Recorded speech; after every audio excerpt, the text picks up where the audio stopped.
Hear that? Believe it or not, summer is just around the corner.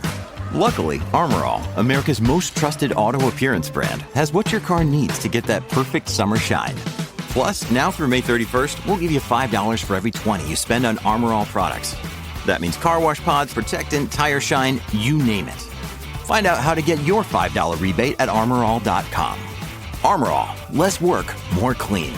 Terms apply. Hey everybody, welcome to the Single Tracks Podcast. My name is Jeff, and today my special guest is Jeff Kendall-Weed. So Jeff has worked in the mountain bike industry for more than a decade for multiple brands, including Lezyne, Ibis, and WTB. He's also a well-known YouTube video producer, a rad rider, and advocate for the sport of mountain biking. When he's not traveling, Jeff is based in Bellingham, Washington, where he lives with his wife. Thanks for joining us, Jeff. Thanks for having me. It's an honor to be here, Jeff.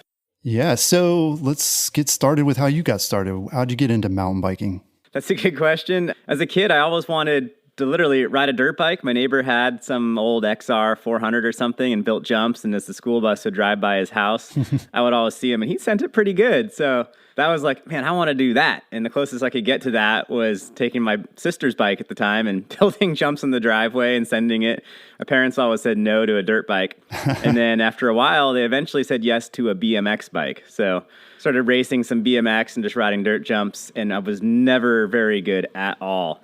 And then a few years after the BMX started, a good friend of mine took me out on a mountain bike ride on a loaner bike, and I had a blast. It was super fun. That might have been 1996 or so. Okay. And I grew up right by the SoCal demonstration forest outside of Santa Cruz. Like, I could ride to it from my parents' house as a 12, 13-year-old. Nice. So, yeah, I would just always, basically, I started riding mountain bikes whenever it was too wet and rainy to ride BMX bikes. Huh. So for about 6 or 7 years there, I only rode in like the soupiest, sloppiest conditions, and then rode dirt jumps whenever it was dry out. Nice. Did you do any racing back then, or was it all just for fun? You know, it was predominantly for fun. The BMX racing was just for fun. I took like 5 years to get through intermediate class. I was so bad. Mountain biking, though, I had fun with it. I did the Grant Ranch cross country race a bunch. I went to Sea Otter like every year because we had family friends that would go, and It's so close. It was kind of like the big to-do. I raced slalom a couple times, cross country a few times, and it was fun, but it was just like, back in those days, it was junior 12 to 18. Oh. And when you're 12 years old, racing against dudes with beards that showed up in pickup trucks, they drove themselves. Right. Yeah. So I was always just so off the back. I never took it serious. But I found some video footage from, I think, Sea Otter 98 or 90, maybe 97, something like that. And I threw it in that little About Me video I uploaded the other day on my YouTube channel. Oh, cool. Did they even have video cameras back then? My dad definitely did. Cool. So you eventually then got into a little bit more serious racing. Tell us a little bit about your mountain bike race career. Well, I was heading down to school at Cal Poly in San Luis Obispo. So I was 18 years old. This is 2003. And I knew San Luis had some BMX riding, but it was pretty well known for mountain biking. And I kind of had an idea that as I got older, I'd be more into mountain biking because going and riding Demo Forest, it was all a bunch of older dudes that were riding there. And I was like regular age for BMXers, so it just seemed like what you do. You get done riding BMX and you get a big wheels and a squishy fork, and that's the whole transition. So I kind of thought I'd go that way. And yeah, I showed up there, went to the first week of school. Actually, before I even went to school, I was at the dirt jumps, and there was a dude on a mountain bike who was actually jumping through everything and not riding like kind of a goon, which was a lot of the mountain bikers back in the early 2000s would hit the jumps kind of goonish, I guess you could say. But he was riding super well, like totally knew what he was doing, and he was super nice. And he's like, yeah, when you come down to Cal Poly, you should come to the Wheelman Club meeting. I'm the president. Oh. And sure enough, he's not the president. He ended up being one of my best friends for the next 10 years or whatever. And that's my buddy Curtis. If Curtis is listening, what's up, Curtis?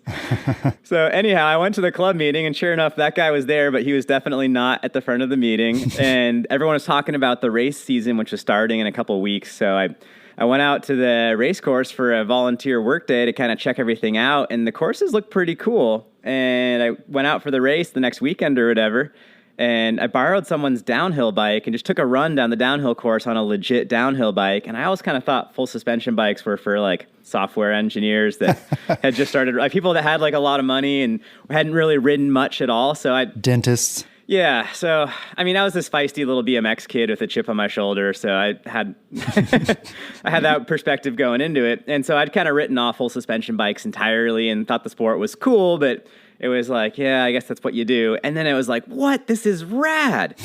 So I couldn't believe how fast you could go and how much control you had and just the stuff you could get away with. So yeah, I ended up winning the beginner race that weekend and went to every single collegiate race that I could from then on out. That was 2003 and like went through the collegiate ranks that year. The next year got on the podium at collegiate national champs in Pennsylvania in the downhill course. That was sweet. Mm-hmm. And just started racing Norba stuff as soon as I could. I think I raced a Big Bear in 2004 and Mammoth 04, maybe even Deer Valley 04. Gosh, that's a long time ago now, 15 years back. Wow. Yeah. Yeah, and then it just kind of snowballed out from there. Yeah, that's really cool. I mean, did you think about any of the other disciplines? Like, was XC on your radar? Or, I mean, it seems like that was kind of bigger back then. Or did you know right away, like, I'm going to do more of the gravity side? Well, you have to be good at climbing to be good at cross country. So that was the problem. I love racing cross country. I still love it. And I still predominantly ride cross country, for lack of a better term. I mean, cross country to me is riding up a hill and back down it. So right. Yeah, I loved racing XC because it was like a 2-hour-long BMX race where you're just passing people the whole time and getting into it. But when you have this BMX background that like elbows are okay and a little bit of contact is normal, and a lot of mountain bikers don't have that mentality at all. Right. That got a little bit interesting. But I love cross country, but I did not have the genetics for it to do it at a high level. Right. So when you graduated from school, did you go right into like racing full time, or did you get a job in the industry first? Oh man, I never had a chance to really race full time, and that's probably a good thing thinking back to it. But yeah, I was always on like an absolute shoestring budget, like literally dumpster diving for bike parts, racing on borrowed loaner stuff, just doing all I could to actually spend more time riding and less time working some job to afford a better bike. I always knew that in the end, more time on the bike would be it was more important to me to be a good rider than to have the latest, greatest stuff. Yeah. And so I had to skip quite a few races because I just didn't have the money to go. Oh, man. And that was fine. Like, just do more skills training at home. Mm-hmm. And so through school, I was hitting the races that I could, but that was also when the U.S. racing was really dying out. And there were more races on the East Coast, on the West Coast, and trying to get to those fly-in races on a broke college kid. But no way.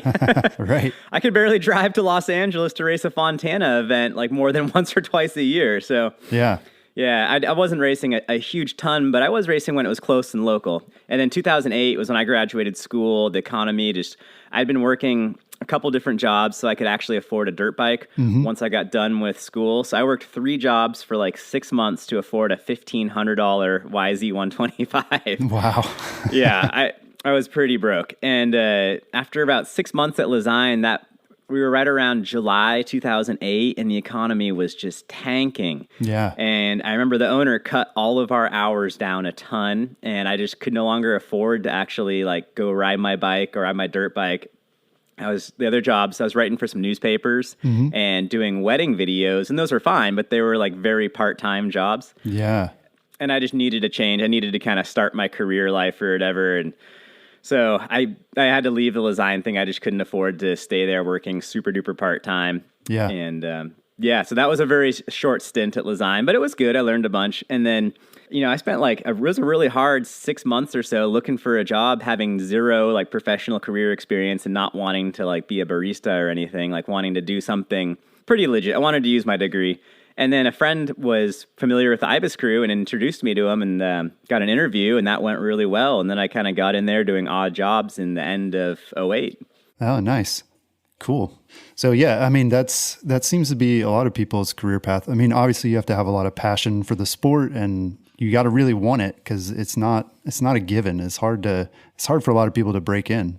Yeah, man, it took me a whole bunch of work, and I'm so lucky for that opportunity. And I'll forever be thankful that, I remember being so empty handed going down for that job interview, and it was just like a super rainy day, and I had a half dozen other interviews in Silicon Valley and just always swung out. It didn't help that I had like long hair and, I'm like 22, 23, and like I'm competing against people in their 30s and 40s who've been working for 10, 15 years. So yeah, I was pretty demotivated, and I thought that was such a good opportunity they gave me. And that's why I'm still so stoked to be riding for IBIS. I mean, those guys really were the first ones to say, hey, here's an opportunity. So I'll always be thankful for that. Yeah, that's awesome. Well, during that time, like when you were looking and then once you started your career, who's like kind of inspired you to go on that path, and who's inspired you sort of along the way? That's a really good question. So, there's a lot of bike industry in the Bay Area. And as a kid, going to Sea Otter so much, I kind of saw quite a bit of it. I did a couple of shop rides at the bike shop in Los Gatos, California. And I remember seeing like Francis from MTBR out. I kind of didn't really know who he was, but I knew kind of what the deal was with MTBR. And like that was his job, as this website thing. And I remember seeing the guys from Voodoo and Tytech, kind of the same company back in the day, and with Bontrager and Santa Cruz. And so the president of IBIS to this day is the ex-president of Tytech, and Tytech and Voodoo is the same company. And he would always drive over to Santa Cruz, and then Hans, one of the partners over at Bontrager, and Keith, they would do a lot of the engineering for Tytech. So there's like a pretty tight-knit industry. And then Hans went on to start Santa Cruz Bikes, and I remember seeing like so many Santa Cruz bikes. There's a big bike culture, and that's just people that were super into it always were really interesting people, and they got to literally live their passion. So that was always like a dream of mine, to work somehow within the bike industry. Yeah, the Bay Area to me is just super cool. I mean, obviously, the northern end, that's where mountain biking got started, and a lot of those guys are still around. We talked to Tom Ritchie and Gary Fisher and, all those guys, they're living legends. I mean, they like they are still around, all these guys that were there at the very beginning, and to see them still in the area, I'm just so impressed with all the innovation that comes from the Bay Area, and particularly in our sport as well. People think of like the internet and tech companies, but, that's where our sport started. And it seems like, at least in the US, that's where a lot of the soul of the industry still lies. Yeah, there's still a ton of industry down there. And like up here in the Pacific Northwest, there's a ton too, but people up here don't shout about it quite as loud as people in the Bay kind of did. Right. Which is fine. It's just different styles a little bit. But yeah, that was a cool spot, and I'm thankful to have grown up there. It was rad. Yeah. Well, so for people who've seen your videos on YouTube, it's really clear that you have a lot of passion and excitement for mountain biking. I don't think I've ever seen you like not smiling, even while we're talking now, like you got a big smile on your face, which is awesome. So what is your mission? What drives you to produce the types of content that you do? That's a good question, and there's so many different levels to it, man. When you're a kid and we're watching, like when you're growing up as a BMX kid and you're watching kind of shred-its, for lack of a better word, 45-minute long videos with Pennywise and NoFX playing and people just doing the coolest stuff on their bike. So that's like your big influence, like the motocross videos. So we would try to emulate that in like middle school and high school and stuff, and make little shred-its, which is fun. You're kind of capturing your energy and what you can do, and it's fun to try to imitate that a bit. And then through college, I started shooting the collegiate races. I would just check out a video camera from the AV department. Oh, cool. And then I would film as much as I could from the race. And then the race was Saturday, Sunday. I would edit Monday and Tuesday instead of doing all my homework. And then at the Wednesday club meeting, I would try to have a video ready for the club from the race that would show like everyone that raced. Oh, cool. Yeah, people got stoked kind of seeing the whole race weekend again. And when they saw themselves riding, they got so pumped. And when something cool happened that actually told somewhat of a story, like everyone would cheer for it. So that was really cool. And I kind of, over the next few years, I didn't really make many videos at all. I didn't really publish them, but I made a few on my own. And then a few years ago, like the Tahoe thing came out, and that was, again, kind of a shred-it. I've been racing for so long and doing well at it, but I just had all this pent-up energy and wanted to kind of send it a little bit. And that new bike came out that was such a good bike, and I was so excited. And then I loved riding that trail, Mr. Toads, up in Tahoe. Mm-hmm. Yeah. And so we were kind of capturing that, how much fun it is to just ride fully pinned on that trail. And then that was kind of set the stage for the next whole bunch. But it's kind of been there, done that with that style of thing. So now I'm more into trying to learn how to tell a story and try to communicate better through, that whole medium. I'm a terrible communicator. I was an English major in school because I knew if I went down the engineering kind of wormhole, which I was supposed to do, I guess you could say. Yeah. Yeah. I was so bad at communicating. I knew I'd never really get ahead in life. Never, I wanted to be more dynamic than that. So like, no hate to engineers. That's awesome that they can do that. But yeah, I'm glad I tried something a little bit different. Yeah, that's interesting. You pushed yourself to do the thing that you didn't feel like you were as good at. So that's a good skill to have for sure. I guess. It's a good way to look at things. It's not conducive to getting ahead, I guess, but it's been really rewarding. So anyhow, now I'm more into learning how to tell a story with video and how to express something really cool. And lately, I've been thinking about why make these videos, and I've got kind of a cool platform now that's built up over the years, and I want to use it to actually grow the sport a little bit. So when you go out and make a cool video of yourself riding some cool destination, like that's fun to watch, sure, but like we've all seen plenty of that, and it would be really cool. Like the sport is only so big, and it's kind of it's I don't want to say it's fleeting, but if it's not growing, it can totally shrink. I mean, we see other sports that got huge and kind of faded out. Look at rollerblading, for instance. What happened to rollerblading? That's a good question. And I don't want that to happen to mountain biking. So yeah. I see like these advocacy groups up here in the Northwest, they're doing great things. And it's like, man, I wish all advocacy groups were this well supported and this rad. And I've seen a handful of misguided ones over the years.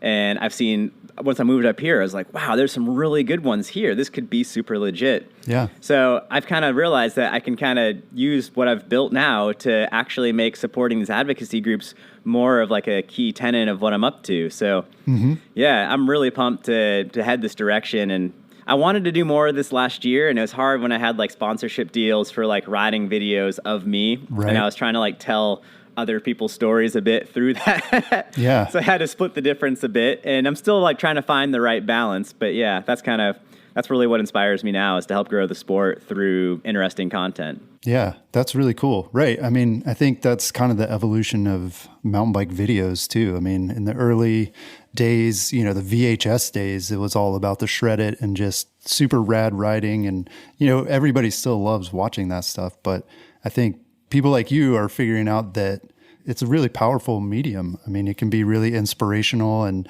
telling the stories of these mountain bike clubs and advocacy groups that are pushing for trails and, doing a lot of cool stuff for the sport. They need a voice. And yeah, I'm sure that video can do a good job of helping people understand that, and maybe, putting some more wind in their sails via, fundraising or just getting people involved or whatever the case may be. Or just letting people know that they exist and they're doing actually really cool stuff. I mean, yeah, marketing is so huge, and, these advocacy, I was so impressed in Northwest Arkansas that they had a whole separate kind of division set up to promote and market the trails, and the advocates didn't have to worry about marketing because that was handled by somebody else. And in other places, they don't have that set up yet. So it's like, well, maybe I can help them get the ball rolling a bit. So yeah, that's a really great idea.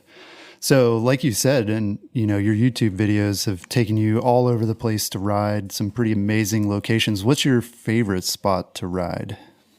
Oh man, that's a great question. I really like riding in the Northwest here. Getting across the border up into Canada, the terrain up there is so good. And it's really similar down here too, but once you kind of get across the border, there's a few more cedars, the hemlock trees and all that. It's a little bit steeper and rougher. Yeah. I really like it when in the trail's kind of a puzzle and you have to use all your wits to figure out how to get through it smoothly and safely. Yeah. So like, traditional hiking trails that, not bike built trails, like just old school trails are often my favorite. And there's not that many of those left in this day and age, but they're definitely out there. So right. Yeah, that's the kind of stuff I'm most into. Yeah. What's like one trail that stands out, or one or two that stand out that you've seen so far? Or maybe one that's like really creative or just different from a lot of the stuff that's out there? Oh man, there's some good creative stuff back in Santa Cruz. I've got a friend that has a bunch of acreage up in the mountains above town, and he's built some really cool stuff, switchbacks that loop back around themselves and stuff, and just nice. Utilizing the actual contours of the terrain with the trail really well. Yeah. Up in Whistler, there's some amazing stuff. Trail names are escaping me. A lot of the stuff from the EWS race course back in like 2013, 14, 15, that stuff was real fun. Oh, yeah. Like Billy's Epic right across the way. Kashmir to Kush, that was a great run. That was super fun, hitting bomb holes and such, but then kind of tight in a few sections. That was cool. Yeah. Well, what's your local riding scene in Bellingham like? I've heard a lot of good things. The Evergreen Mountain Bike Alliance is super active there. And what's that like, though? I mean, I think you said it too. The trails there are not as well known maybe as other places, but they're certainly world-class trails, right? Yeah, I mean, I could be happy riding in the state of Washington only for the rest of my life. I mean, there's so much here. Wow. Evergreen has done a ton, and they're not the only group in town by any means. So here in Bellingham, there's not much with Evergreen. It's mostly the WMBC, which is the local group, and they've done amazing things. They have an office downtown, and they've got a full-time trails director. He's a good buddy of mine, Eric Brown. And seeing the stuff that they've done, and like the average legal public trail here on Galbraith is so much better than like the gnarliest, like some of the gnarliest off-map secret stuff or whatever that I've ridden in other places. So it's like, wow, this is really cool that they're accepting this as, they're using Whistler design standards as their trail design standards rather than something else. I don't know what the other standards are, but yeah. Well, how are they able to do that? I mean, because I think a lot of people would enjoy that kind of stuff, but it seems like there must be barriers to making that happen. You know, I don't know the process well enough to say like how they're able to get away with what they do. And there's nothing that's sketchy or whatnot, but if you build a gnarly trail with, 30, 40-foot jumps on it, and you rate it as double black, and you have a sign at the beginning, this is an advanced trail with big features on it. I mean, seems like you're covering yourself as well as you can there, and that's kind of how they do it. So, and there's so much to ride here. It's not like there's just one trail in town. There's stuff literally for my 2-year-old daughter has trails to ride. There's so much to ride. It's such a good variety. Nice. Yeah. And I mean, there must be a lot of really good riders in town as well for those trails to get built and then to actually get used. Yeah, there's a huge, the riding population here it's massive. And it's when you drive around town, the number of not just like bikes and bike racks you see, but like really well set up, gnarly enduro bikes. It's like, whoa, this is a big thing here. That was kind of last year I started, that's kind of what, I don't know, maybe 2 years ago when we first moved to town, and I kind of saw that that's what's normal here. Like the average rider here is pretty experienced. And that was kind of like, wait a second, we can have mountain biking as like a mainstream activity. As long as we do it right, it can be super cool. Yeah, very cool. So while we're talking about mountain bike videos and YouTube videos, Matt Miller, one of our staff writers, and I were talking about your videos, and he was just commenting on like the quality, like everything is just so like crisp, and the colors are awesome. Like do you have any tips for people who are making their own mountain bike videos? Well, thank you. That's awesome to hear. I rarely get to see this stuff in its full quality because I'm not able to edit in that full resolution. So I'm editing, it's all pixelated. It's really just about being familiar with your stuff. I don't even think the gear matters that much. If you have a good story to tell and if you have good riding to show, like look at Danny McCaskill's breakout mixtape from 10 years ago. Like the quality of that is not all that amazing, but the riding is so good. Mm-hmm. So I've definitely had times where I've lost sight of the like what the content is and focus too much on the gear, and, the actual product would suffer. Yeah. So I would say first and foremost, have a plan of something good to actually shoot or a good story to tell. That's way more important than it being sharp or crisp. People will forgive a lot. And then I'd say the audio is the next most important over the picture. And when you're actually using stuff, just the more time you have doing it, the more experience you have, the better you're going to get. Right. So if I only had an iPhone to shoot with, like, I can't say it would be a good looking video, but I hope I could still make video people would want to watch. So they're so good in this day and age.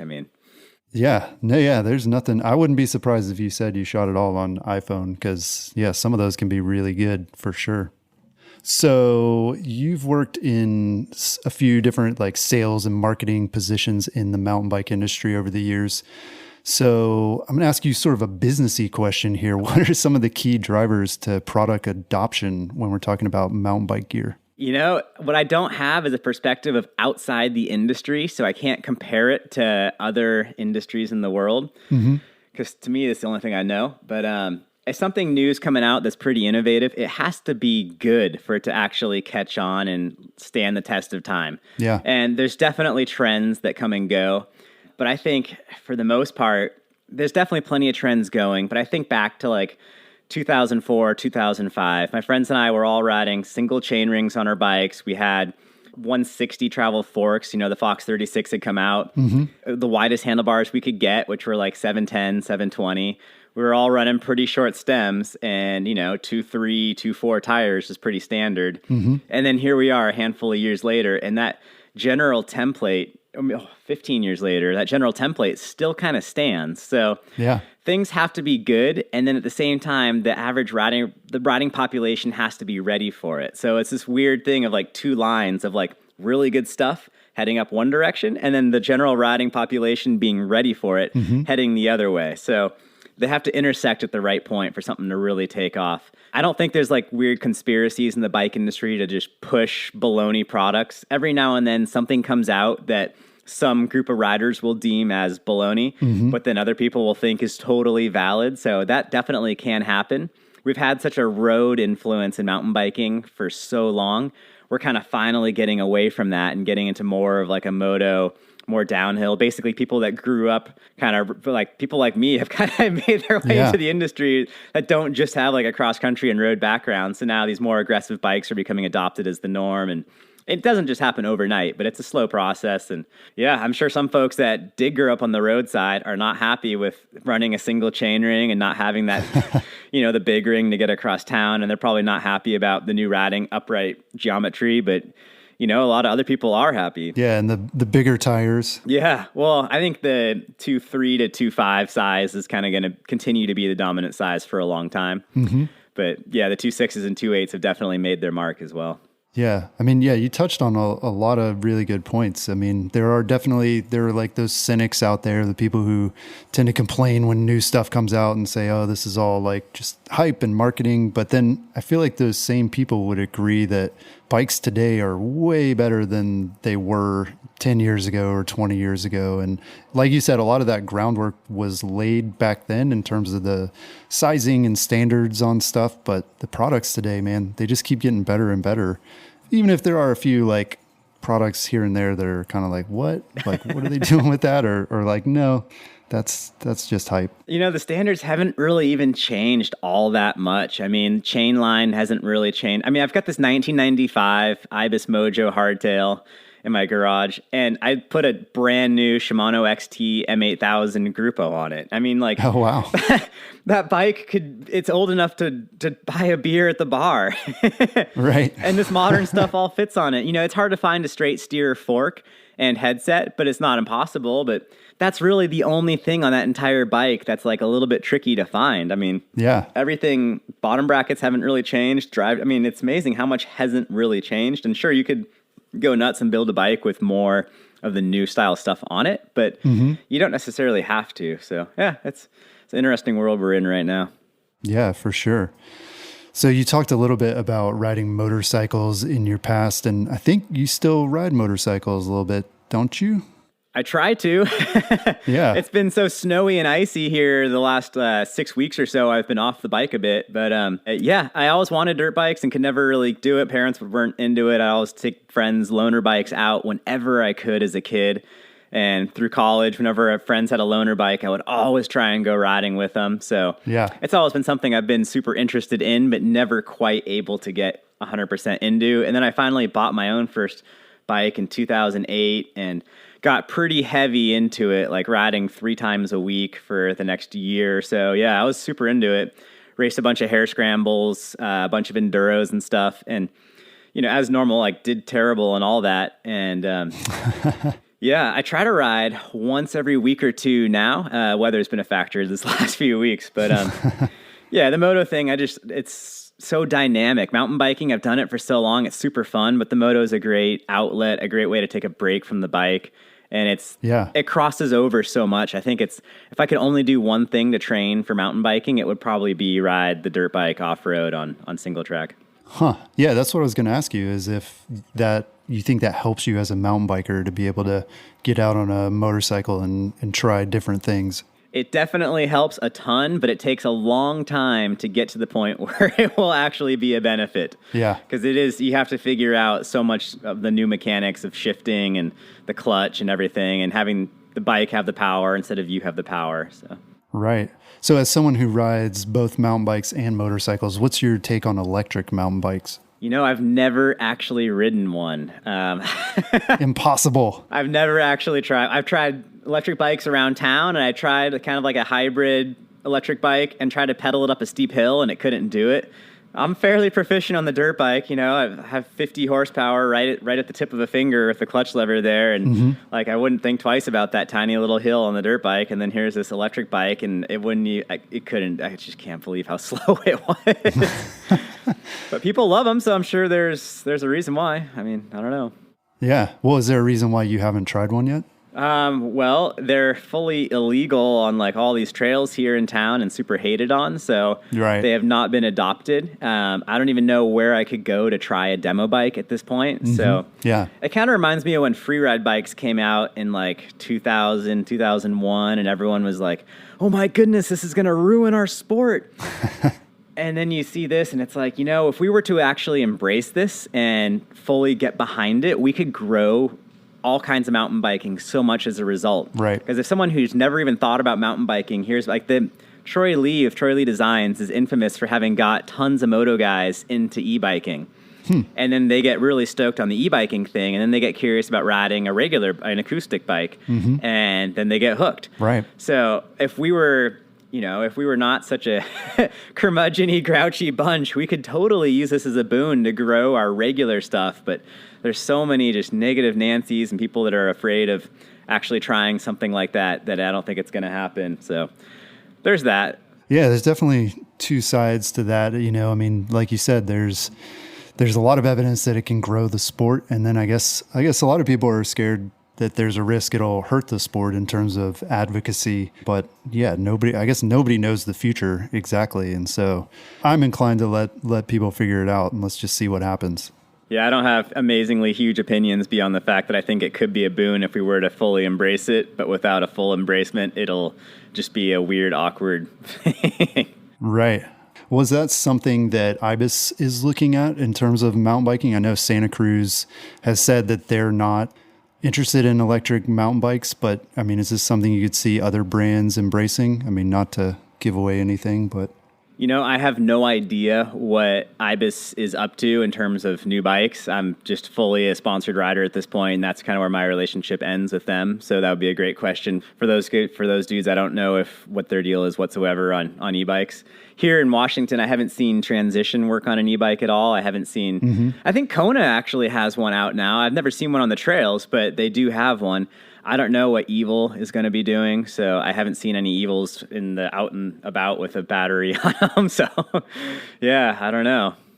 Yeah, Washington seems to be an interesting place too. I mean, they were one of the first few states to come out with rules specifically for electric mountain bikes, basically banning them on trails, from my understanding, which is kind of opposite of what California and Colorado did. So we've talked about motorcycles and all kinds of biking stuff. What other activities do you enjoy outside of mountain biking? Well, definitely riding my dirt bike, but trail running is huge. I think that's one of the best ways to get better at mountain biking because it just builds balance, coordination, stamina, all that. So trail running's huge. I really like yoga. I wish I could do more yoga. It's tough with the baby at home to sneak out, in the evening for an hour and a half to go to a class. So yeah. But yeah, I try to do yoga at least once a week. I would love to do it 2 or 3, but not right now. And then I try to go to the gym at least twice a week. That's important. I don't really enjoy it per se, but I do enjoy the payoff when you're on the trail and you can throw your bike around how you want to. Right. Yeah. That's interesting how all of those activities they tie back into mountain biking, or I guess you could say mountain biking ties into those activities. It's an interesting arrangement. So how do you prioritize time to do those things when mountain biking is such a big part of your job? Oh, man. Man, time management's so tough. That's always the hardest thing of anyone who's kind of wearing many different hats. I have to focus first and foremost on getting my content kind of out and published, and I'll definitely let my writing skills suffer in order to get a project done on time. I would way rather meet a proper deadline and follow through on my commitment than sneak in one more ride when the dirt is just absolutely perfect because... You know what? I only have this chance right now, so I'm going to totally just dive in 100% much as I can. Yeah. So, yeah, it's kind of work first and foremost. And then when I get to ride, I often think about what have I not been up to lately? What do I need to work on? So this winter, I realized I hadn't got to hit many big jumps over the last little bit. So I was just sessioning our local dirt jumps every chance I had. Ah, cool. And that helps a ton with the rest of your bike handling. You can put your bike on the trail much more precisely into the line you want when you're familiar with the airtime and nosing into landings. So yeah, and then trying to work on the trials stuff here and there. I try to keep my trials bike. I just got one in 2017, my first ever trials bike. I paid retail for it, got it from the UK. Sweet. Yeah, and I'm trying to hop around on that more for this year and just practice more silly stuff. Last year I was doing it quite a bit. Yeah, cool. Well, yeah, I mean, and that ties into what you were saying earlier about, the path you chose with your education is kind of figuring out where your blind spots are or the things you need to improve and then going after those things. So what other ways do you work on keeping your mountain bike skills sharp and continue to progress in your riding? When I was a kid getting real into mountain biking, like in the college years, I would do skills drills a couple times a week. It was just, and on the dirt bike, I still do a ton of skills drills because I've only got a decade of experience on it and I'm proficient and all that, but you can still have more noticeable improvements so much quicker. So yeah, I've been slacking on my skills routines on the mountain bike lately, but yeah. Do you enjoy doing that stuff? I mean, is it a chore for you to go out and spend time or? Well, no, when I was doing it a ton and I was doing a lot of skills drills for a long time, sprint at a box and then slam on your brakes at the last possible second and not hit that box. So practice the least amount of distance needed for braking. So get your late braking technique dialed. That was really fun. Practicing bunny hops, just take 2 pedal strokes, bunny hop over a cereal box, and then 5 pedal strokes, and then try and stop before the next one. Trying to set up figure eights, all kinds of little obstacle courses. I really enjoyed that. And when you're new at something and you start to see the payoff immediately on the trail the next day, it's way more gratifying and you want to keep doing it more. So yeah. Lately I've been so strapped for, I've got a wife, I got a family and a baby and everything and working. So it's a lot harder to go out and spend 2 hours a week practicing specific skills. I wish I could. Yeah. The payoff isn't quite as obvious as it used to be. So that makes it harder to dedicate the time for that now. Right. But that's where the dirt bike and the trials bike come in because I can still make some pretty good gains pretty fast because I have less experience on both of those. Yeah. Well, how do you know how to do those drills or what those drills are? I mean, the 2 that you just mentioned sound really great, like sprinting up to an obstacle and trying to stop in time and then doing the bunny hop stuff. I mean, did you just come up with those on your own or did you have someone sort of teach you those? It's 100% just guesswork on my own part. It feels like I'm hopping on my brakes real hard at the last second. I think that's the way to go fast. So let's try simulating that. And I was always just making those up on the fly based off of riding experience, always self-taught or whatever. And then I took some classes on how to ride dirt bikes more effectively in 2010, 2011. Okay. And in those classes, did a whole bunch of drills, just cornering drills and a few braking drills too, practice this hill using only your front brake, only your rear brake, that sort of thing. Mm-hmm. And I was this is very similar to what I did on a mountain bike. And I got a few different ideas from that. But yeah, sadly, I haven't really focused on skills drills in probably 3 or 4 years now. But I have some ideas for this year that I'll share with everyone once I'm a little bit more set up. Yeah. And I think I'm going to start practicing some more skills. So stay tuned for that. Okay, cool. Well, yeah, speaking of what's coming up, what do you have planned for yourself for this year? This year is going to be huge. So I'm doing a monthly series. It's called Local Loam. And that's where I go to some cool spot that's got a unique advocacy situation. So it's a very positive series. So I'm not going to go someplace where mountain biking is just a total flop. I want to go places where it's a success story. Mm-hmm. So I went to Tucson, Arizona, where Mount Lemmon, it's federally managed, and that's the BLM under the Department of Agriculture, and did a little story feature with that group there, Torca. And I went to Austin, Texas, and did a little feature there with a couple of the trail groups, and that'll come out in a few weeks here at the end of March. Okay. And I've got 10 more of these episodes currently in the works, so I don't want to give away all my locations and everything, so stay tuned. But yeah, the whole idea is to go some cool spot where some advocacy group has either overcome some great difficulty or whatever, or has had some massive success through some unique strategy or whatnot. So yeah, Texas seems like an unlikely spot. I'm interested to see your video about that because, yeah, it seems like the state it's just so much like private land in the state that there doesn't seem to be a lot of opportunity to build trails there. Exactly. And that's one of the main tenets that we talk about in the video. And I haven't seen the video yet because we're still editing it right now. But I've got the rough outline done up and everything and some song choices. So it's coming along.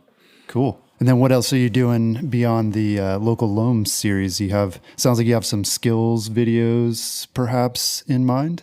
Yeah, once a month I do a skills, like a riding tutorial video, and I just post those on my Patreon page. Those are kind of cool because I don't really everyone learns in a different way. And for me, not being all that physically coordinated, I have to figure things out mentally to actually be able to do them. I have to understand the physics behind it.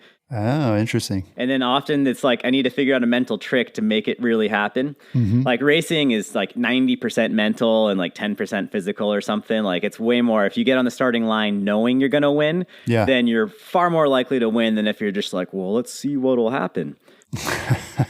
So with that kind of a background, my whole idea with learning skills is learning the thought process of what you need to think about and the reasons why you might have to do something. So that's been my take on that. I do the monthly skills videos, do the local Loam series. Once a week, I upload a video to my YouTube channel. Oftentimes, it'll just be a tech video. Mm-hmm. I'm doing a once-a-month podcast with Jensen USA called Kendall versus Kendall. That's been real fun, and that's growing quite a bit. Nice. And I'm updating all my regular social media. So I'm pretty busy with the current handful of things. Yeah.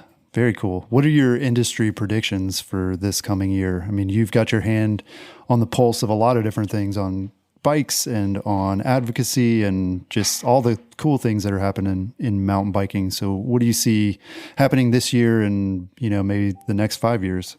I've been so focused on what I've been up to. I haven't really been thinking about the industry as a whole as much as I should. But I think in general, the marketing realm is going to be changing quite a bit as riders continue to build their own social media platforms and stuff. And I think that's going to start to affect the whole marketing angle of companies pretty substantially. I think land use issues will continue to be kind of important.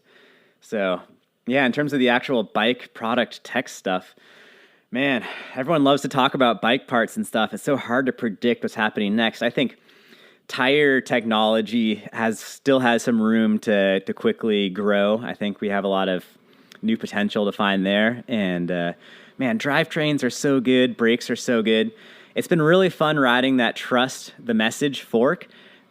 Yeah, now I've got DW Link, not just in the back, but in the front too. So yeah, that's been a real exciting thing. And the way that those guys have put that thing together, I wouldn't be surprised if that thing becomes a more common item to see on the trails. And it'll be interesting to see if other people start to imitate that as well, and not necessarily imitate, but make their own linkage style dynamic offset fork, because I think there's a lot of potential to be gained from a setup like that. So that could very well become more normal. And then frame materials and manufacturing techniques like what Gorilla Gravity just announced. I think there could be a lot of potential in something like that if that all holds true. I mean, it's still brand new, but yeah, interesting. There's a few mountain bikers out there that I've always watched ride that I've been like, wow, they're really good. So watching Danny McCaskill ride, that guy's so dialed, and he's had such a consistent style that has just improved over the years. That's been really cool to see.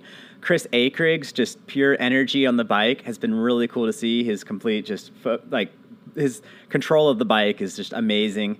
Seeing what Jeff Lenoski's done especially back in the day in his New World Disorder parts, combining BMX and trials to such a different, no one's ever really replicated what Lenoski was doing 10, 15 years ago. So that's pretty wild. Seeing guys like Barracloth 360ing off of really big stuff, holy moly, that's that's an easy way to just break yourself. Are you kidding me? So yeah, there's a lot of good riders out there, and it's cool seeing the different directions they're all kind of ended up going, and that's really cool to watch. And then it's cool seeing more racers kind of get into the content world. It's been cool seeing what Brendan Fairclough has been up to, and the whole Fest series. That's such a rad idea. I think it's really cool that how they've been able to grow that and make it something super legit, just kind of organically taking the bull by the horns, kind of just learn by doing. I think that whole movement is pretty darn cool. So yeah. Yeah, I mean, it's awesome, like you say, to see all these writers that can do amazing stuff. I mean, YouTube is it's huge because now you can see that stuff, almost in real time. You can see what people are up to, and they're inspiring other people to do the same thing, and it just kind of builds on itself. And that's really cool. And obviously you're a big part of that as well, like inspiring people and, growing the industry, which is awesome to see. Thanks. I hope people are into it. Well, thank you too for joining us on the podcast. We'll definitely be following you on YouTube, Instagram at Jeff Kendall-Weed, and at jeffkendallweed.com. Thanks again for joining us, Jeff. Thanks for having me. It was an honor to be here. Well, if you're enjoying the Single Tracks podcast, be sure to rate us in iTunes and the Google Play Store. That's all we've got this week. We'll talk to you again next week. Peace.